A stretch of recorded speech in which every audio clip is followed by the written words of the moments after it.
जैसे मैसूर स्टेट में चंदन का वृक्ष बहुत होता है, चंदन का वृक्ष सुखड़ का, तो उसके पास सात का वृक्ष भी उत्पन्न होता है, आजू-बाजू में दूसरा वृक्ष भी होता है, तो उसकी जो सुगंध है उसमें बैठ जाती है सुगंध। तो एक लोग क्या करते हैं, वो लकड़ी काट कर ये बुलेसर में ढगला कर बैठता है, तो लेने वाला ये लकड़ी लेकर सूंघता है तो उसमें सुगंध तो आती है, तो सुगंध मान कर ले लेता है, तो बाद में कबाड़ में ढल देता है। 6 महीना 12 महीने के बाद कोई जरूर पड़ी, आपके पास सुगंध तो बहुत है, निकालो, चंदन बहुत है, इसका कबाड़ निकालो, मिट जाएगा। लिया, लकड़ी था, सुगंध ना था। ऐसे चिदानंद भगवान की जोड़े, आत्मा की जोड़े, साथ में जोड़े, समझे, बाजू में शरीर भी है, कर्म भी है, और शुभाशुभ भाव का लाकड़ा भी है, तो लकड़ी है, तो चेतन तो नहीं है, चेतन का परिणाम भी नहीं है, क्योंकि चेतन का लक्षण उसमें नहीं है। चेतन का लक्षण जानना, देखना, और शुभाशुभ भाव में जानने देखने की क्रिया होती नहीं है। भले जोड़े बाजू में हो तो भी एक चेतन हो सकता नहीं है।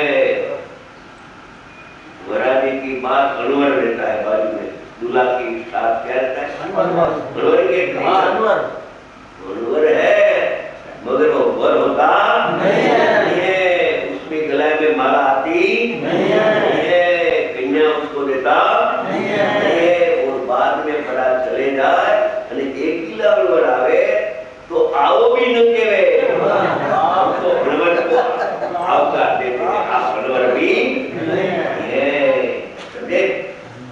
ऐसे शुभाशुभ भाव बाजू में होते हैं, आत्मा में नहीं होते हैं।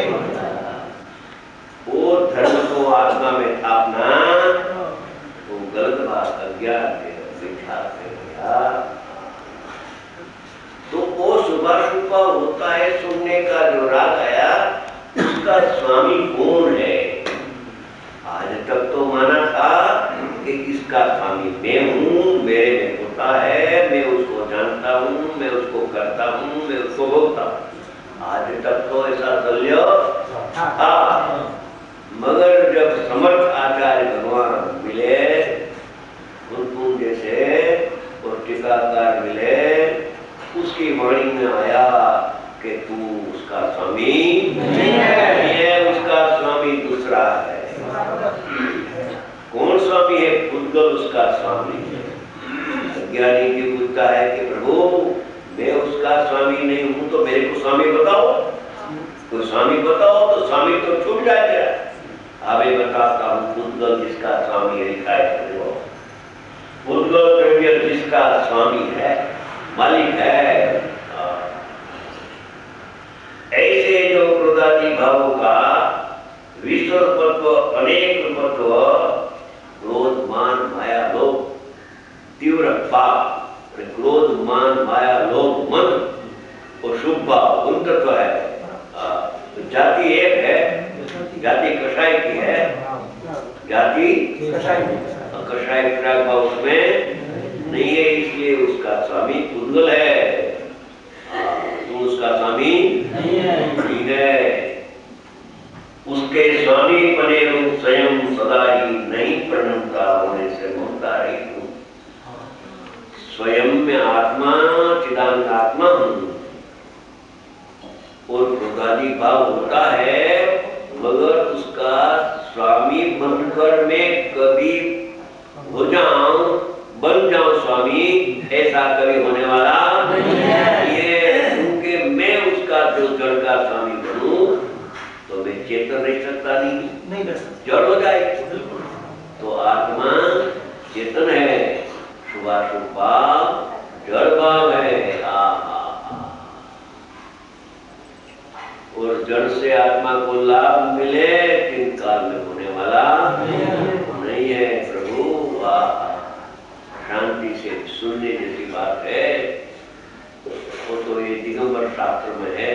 आपका ही शास्त्र है, हम तो पहले खाना खाते थे, बाद में दिगंबर हुआ। हे प्रभु, सुभाषु भाव व्यवहार पुत्र का परिणाम देव गुरु शास्त्र की श्रद्धा का राग, नव तत्व की श्रद्धा का राग, द्रव्य का इंद्रिय ज्ञान, उसका स्वामी उद्गल है, आत्मा स्वामी नहीं है। उस स्वामी रूप में कभी परिणमता नहीं, क्रोध रूप में तो परिणमता है, मगर क्रोध का स्वामी रूप आत्मा बनता नहीं है। क्रोध का परिणमन हो, मगर उसका स्वामी उद्गल भी हो और चेतन भी हो। एक भाव का दो मालिक होता नहीं है।